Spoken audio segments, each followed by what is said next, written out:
Welcome back, you all, to CHD 201, Chapter 4, Preparing for Parenting. Couples have different motivations for choosing whether or not to become parents. Some of these are described in this particular video. Before deciding about parenthood, however, couples may want to consider all the aspects of parenting. After careful consideration, couples can agree on the decision and make a choice by respecting their partner's feelings and needs. The decision to parent is unlike any other life decision in two ways. First, the decision to parent is a permanent choice. Once a child is born, he or she is part of the parent's life forever. A person can choose to change careers, but having a child is different. Once a person is a parent, he or she will always be a parent. Secondly, the decision not to parent is not permanent. Couples have some time to decide whether to become parents. Young couples have at least 15 safe childbearing years to make that decision. Some couples may want to be parents, but may choose to wait until a more appropriate time. Here before you are just some reasons that that couples may give for choosing parenthood. Couples have various reasons for choosing, and the following are some reasons couples often give for wanting to become parents. And of course, some of the ones on your screen are much better choices for becoming parents than others. Also, here are some couples plan to be childless permanently. Other couples decide to postpone parenthood, at least at the present time. Even couples who consider having children may want to think about how children can change their lives. The listed in front of you are some reasons couples often give for not choosing parenthood. So you see some of those on the screen in front of you. Parenting is both a rewarding and challenging task. And before having a child, couples must seriously consider all of the aspects of parenting, excuse me. So here is the first aspect of parenting, knowledge about actual parenting. I've often told my students that we have class, I don't know of any other job where they just let you take the baby home.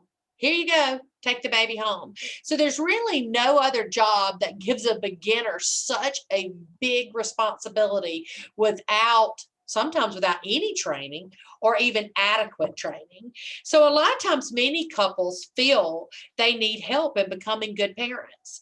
So they may get this help from experienced family members or friends. They may take a parenting class, and sometimes there's a lot of literature out there about parenting. Of course, some of it's better than others and not always reliable or accurate, but there needs to be some knowledge about parenting for sure.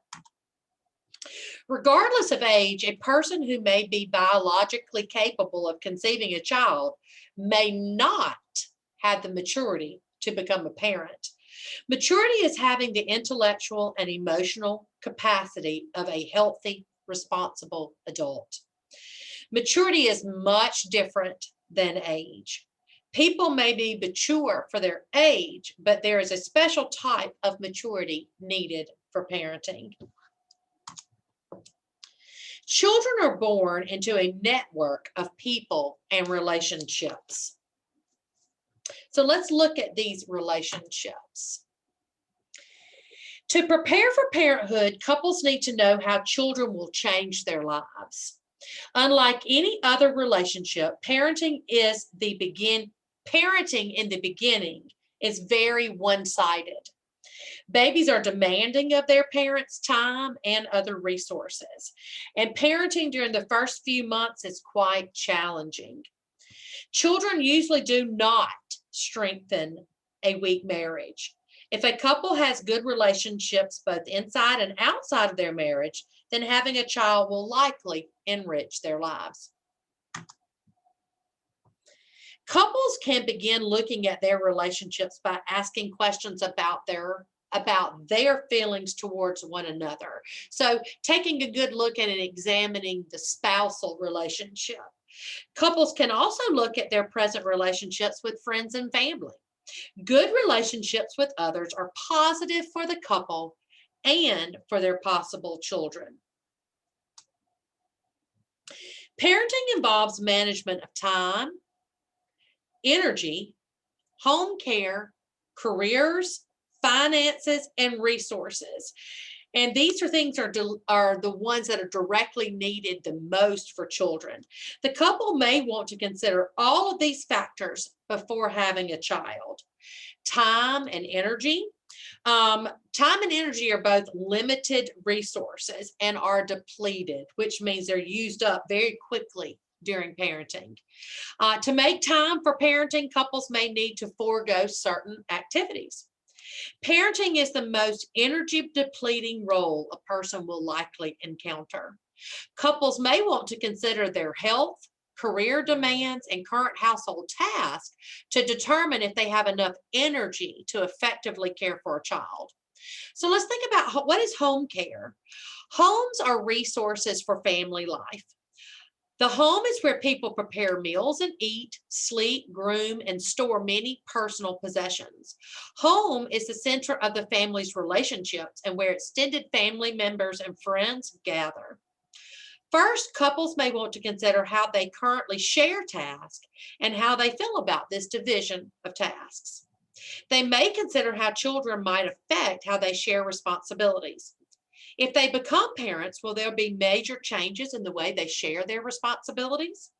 How couples choose to divide tasks can depend on each person's needs. If couples plan carefully and try all ideas, they can divide tasks so that both partners are satisfied. Careers. Parenting is unlike any other career. Most jobs provide much more training than what new parents receive. Parents probably have studied and trained more for their careers than they have for their roles as parents. A family's major financial resources come from their careers. Couples may want to decide whether they will both work or whether one will stay home and care for the child. Finances. The cost of raising a child is considerable. It is researched that a child from birth through 17 years of age, it will cost you approximately $230,000. Now, of course, depending on your income status, that might be a little less or a little more. Okay. And of course, that figure does not cover any expenses for the child beyond high school, like no college expenses or financial help in starting a career. Family planning involves decisions couples make about whether or not they want to have children and when to have them. Family planning is a couple's personal choice. Couples can consult with a doctor while planning for a family. And doctors may offer information and advice on lots of different ways that children may impact their families. So now let's talk about the second part of this chapter, parenting roles, responsibilities, and styles. Couples who choose to become parents have many roles and responsibilities. Family culture determines the specifics of how the child rearing function will be fulfilled, which is called what people call parenting roles. Perhaps the most widely identified parenting responsibilities include nurturing, which is caring for, and socialization, which is social training, including guidance and discipline. The parenting role of socialization begins after infancy. As parents guide and discipline their toddlers, one of the four parenting styles emerge and becomes very consistent by the preschool years. So let's take a look at parenting roles and responsibilities. Parents are responsible for the well-being of their children. Parents' roles and responsibilities mainly involve nurturing, socialization, and guidance and discipline. Children thrive in a nurturing environment. They learn to become responsible members of a community through socialization by their parents and other members of their family. Through their parents' guidance and discipline, children learn right from wrong. Nurturance in a narrow sense includes the physical aspects of childcare, such as feeding, dressing, and bathing children.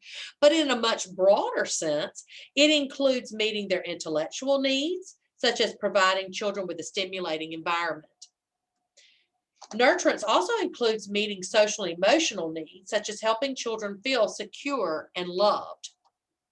Physical care, love, and concern are important for children's healthy growth, and both mothers and fathers play an important role in nurturing their children. People are born into a community. From the beginning, people experience their world as one of relationships. Learning to form relationships is a key social need. Children need to form strong relationships with their parents.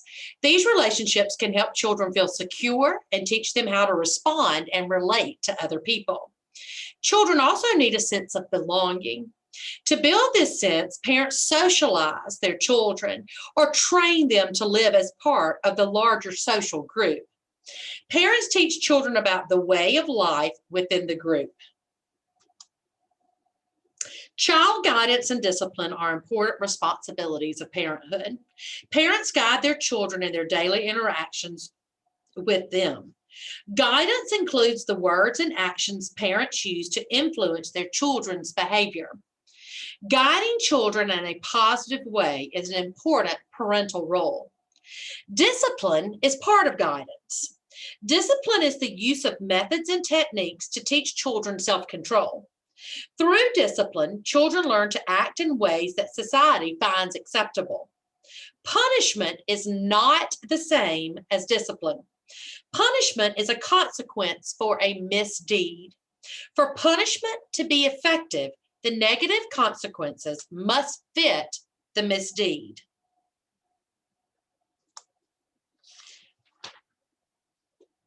Most parents want to raise their children to become responsible, well-mannered adults.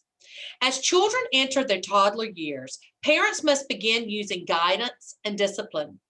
Within a year or two, parents develop a parenting style, which is an overall way of socializing children. The parent's own childhood experiences, beliefs, and temperament, as well as the temperament of their children, influence their parenting style. So let's look at a few parenting styles. Authoritarian. Some parents use an authoritarian parenting style in which the main objective is to make children completely obedient. These parents think obedience is the most important behavior their children should learn. They expect children to respect their authority with little to no explanation as to why children should obey. Authoritarian parents most often use power assertion as their discipline technique. Parents who use the permissive parenting style give children almost no guidance or rules. They feel children should make their own decisions about right or wrong. They think that setting limits for their children will make the children feel unhappy or unloved. Some permissive parents become overindulgent, meaning they provide everything the child wants.